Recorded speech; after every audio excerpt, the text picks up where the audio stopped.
Dewan Perwakilan Rakyat akhirnya resmi mengesahkan rancangan undang-undang atas perubahan UU Nomor 34 Tahun 2004 tentang Tentara Nasional Indonesia atau RUU TNI. Walaupun pembahasan revisi UU TNI ini sempat menuai polemik dan mendapat penolakan dari masyarakat, bahkan sejumlah massa melakukan unjuk rasa di depan gedung DPR RI bersamaan gelaran rapat paripurna. Tetapi setelah memimpin rapat, Puan Maharani selaku Ketua DPR RI menyebutkan bahwa RUU TNI yang disetujui menjadi valid sudah melalui mekanisme pembentukan UU. Sekarang tibalah saatnya kami meminta persetujuan fraksi-fraksi terhadap rancangan undang-undang tentang perubahan atas Undang-Undang Nomor 34 Tahun 2004 tentang Tentara Nasional Indonesia. Apakah dapat disetujui untuk disahkan menjadi undang-undang? Terima kasih. RUU TNI atau Rancangan Undang-Undang Tentara Nasional Indonesia adalah draft atau rancangan hukum yang dirumuskan untuk mengatur berbagai aspek terkait TNI.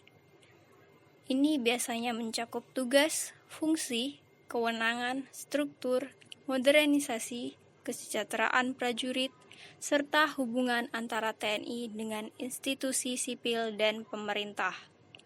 Dalam penyusunannya, RUU TNI bertujuan untuk memastikan agar operasi militer berjalan sesuai dengan prinsip demokrasi, profesionalisme, dan kebutuhan pertahanan negara. Berikut adalah perbedaan RUU TNI yang baru dengan RUU TNI yang lama.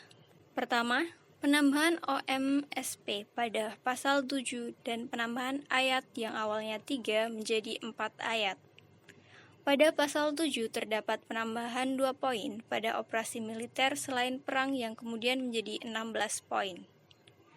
Dan penambahan ayat yang awalnya 3 ayat menjadi 4 ayat. Kedua, penambahan jabatan sipil pada pasal 47.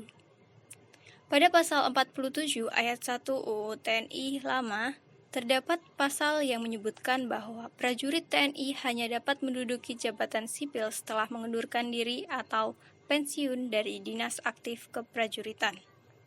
Namun, dalam UU TNI yang baru, poin itu diubah, sehingga TNI aktif dapat menjabat di 14 kementerian atau lembaga. Ketiga, perubahan usia pensiun TNI pada pasal 53. Pada pasal 53 terdapat perubahan usia pensiun TNI yang awalnya dibagi menjadi 2 kelompok, non-perwira dan perwira.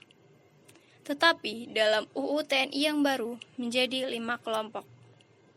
Apa yang membuat RUU TNI revisi ini menjadi kontroversial?